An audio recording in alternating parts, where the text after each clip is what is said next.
Hi guys, here's a little something for you for no more guessing.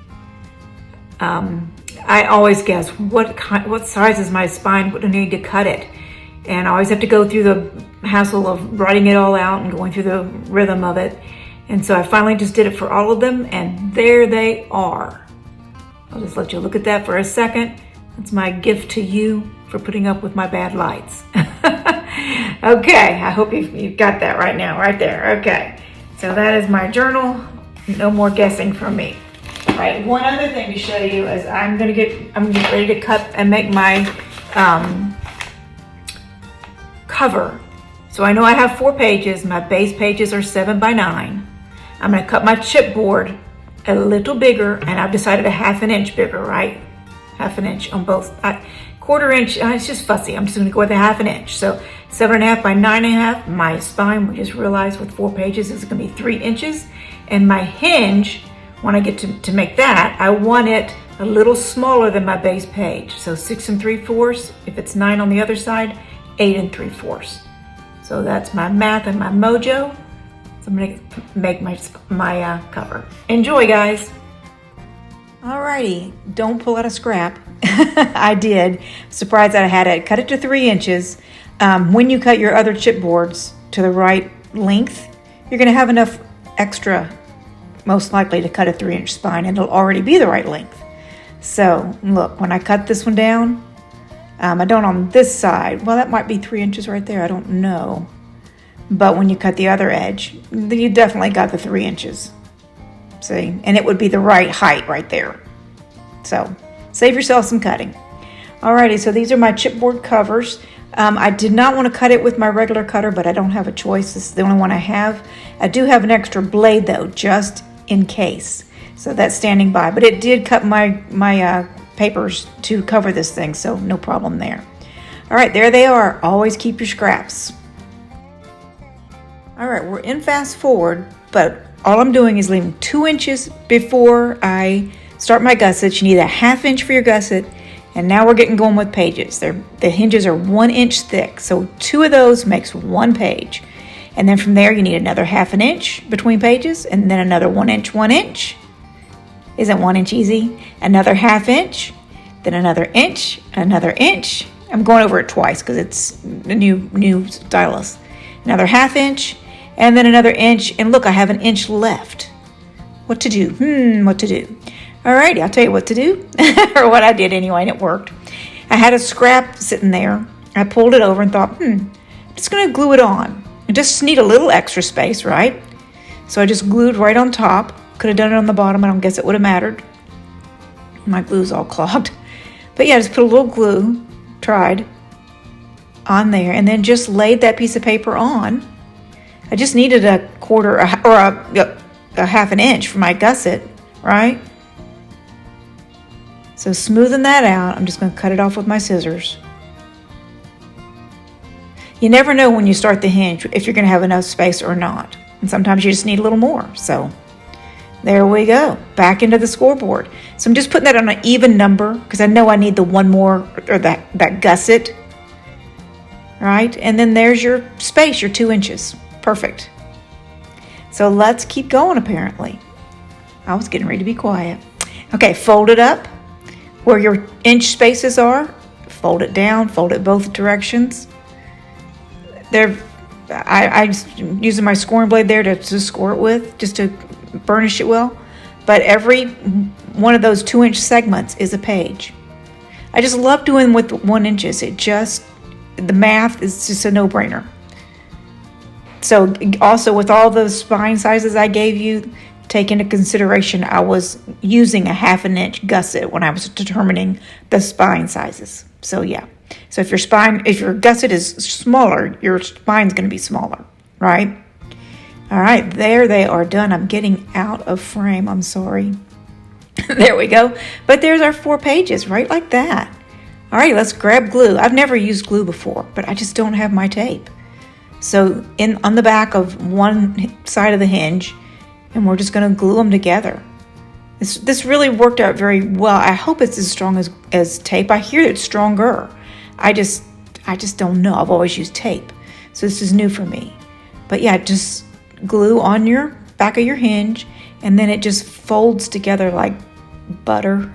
I love making hinges. Look at that. It just folds into place. It's a beautiful thing. All right. So open her up, put more glue, fold it again. If you guys have any questions, please leave them in the comments. These things are just so easy to make. I'll be happy to answer any questions. It was confusing to me when I first started too. So also just take your time, you know. These things, experience is a good teacher. So there's our last one. And again, just folding it right in. Doesn't it look like a cummerbund? I love it. I'm silly like that. I just love it. Alrighty, so since it's glue, really let it dry. Push your fingers up in between the gussets and really give that thing a minute to dry. Alrighty, I'm putting some glue on the edge of one 12 by 12 and joining the two pieces together because I know I don't have enough space to lay out all this chipboard. Okay, so I'm using glue, which is something I've never done before. So this is new. I don't know if I like it. I do know it's quicker. So just put that in the center and I'm going to burnish it down really well. And even if it's crooked, it doesn't matter because you're going to put this one on there to match up with the one you just put on there. So it'll be straight according to your middle one, right? So leave about 1/8 of an inch, maybe a gracious 1/8 of an inch. And yeah, just burnishing out the glue. I know it's a lot faster. I don't know if it's as strong. They say it's stronger. I don't know. It is definitely quicker. I'll give you that.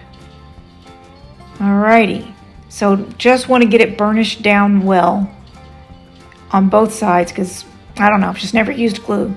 Now I'm trimming down my sides because we don't need the extra, just a waste of tape or glue. And then I'm going to bend up the chipboard. I want to start getting this paper knowing that it's got to be bendable. So I'm taking my little tool there and using it to help me get the paper over. I'm just folding it back in every which way so it knows what it's going to have to do for me. So now I'm going to trim out my corners. Just want to leave 1/8 of an inch or so. And now I'm going to play let's match up corners with my tape. Because when you tear it right there, your tape is now at a corner and you got to find out where does that corner meet up, which proved difficult for me. But eventually, you know, and this is that tear and tape. I don't know if I like it or not. And unfortunately, I won't know how well it holds up because I'm giving this album, of course, to my swap partner. But I sure hope it's, you know, I hope it holds together. That's my intent. Anyway, I'm going to add glue on there too, just to double it up. Alrighty, so there it is. There's, I think, about the last of the tape. Burnish them down well, and we'll keep on going with some glue. Alrighty, taking off the tapes first and throwing the papers out. And then I like to put a bead of glue. My glue's all messed up. Put a bead of glue right against the chipboard. And then I'm also putting it in between the tapes and on the corners. Okay, I'm going to take my little scoring thing. I cannot live without that thing. And pushing the paper up against the side of the chipboard. I want that glue to adhere, and then just pushing it over. Looking for a tissue. It's a little bit wet. It seeps out in the corners, but I'd rather it seep out and you know it's there than not. So doing the same thing on the other side, taking off the tapes, going to put on the glue. I like to do my long sides before I do the ends. So there goes the glue right up against the chipboard, right up on the corners and in the middle, in between the tapes. Okay, there's that scoring blade again. Just love it. It helps a lot. I haven't had an album crack in a long, long time. So just pushing it over and burnishing it down. Alrighty, now gotta bend in your corners. Just push them in with your thumb and take off your tapes. And then the same drill with the glue.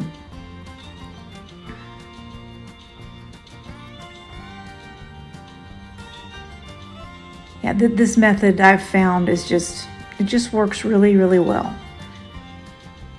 Just really, really well. And I do love when it seeps out because you know you got it all the way to the edge. So one more corner to go.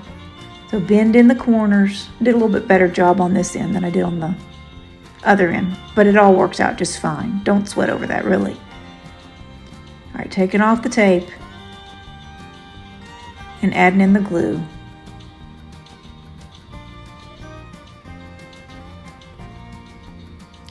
Alrighty, just a sweet tango right there. Glue and tape. I know this thing's going nowhere. Alrighty, so just burnish it down, wipe off any residual glue. Then I'm going to grab my scoring tool and just score right in there, just gently, and just bend up. It's still a little bit wet, so don't go crazy, but I just wanted to get them moving. So there it is. No cracks, no blemishes. And there's the hinge. It's going to fit right in there. Let's do it. All right, you can see I made some pencil marks. I laid this on there to begin with, just to sort of give me a guideline, because you want this on there very straight. This is the crux of your book. If this is crooked, your pages are going to be crooked. If it comes loose, your pages are going to come out. So a lot depending on your hinge. So I'm laying the glue down thick and heavy because I don't want anything moving.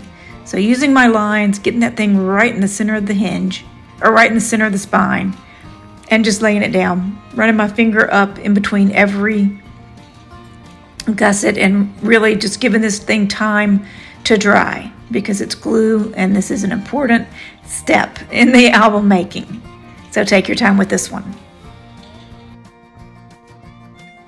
Alrighty, taking out 2 of my 12x12s to cut to fit the inside and the back inside cover.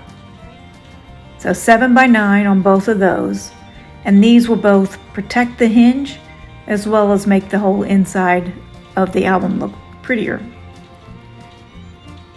So pull in the album. So don't worry about how you cut your corners. It's going to get covered up.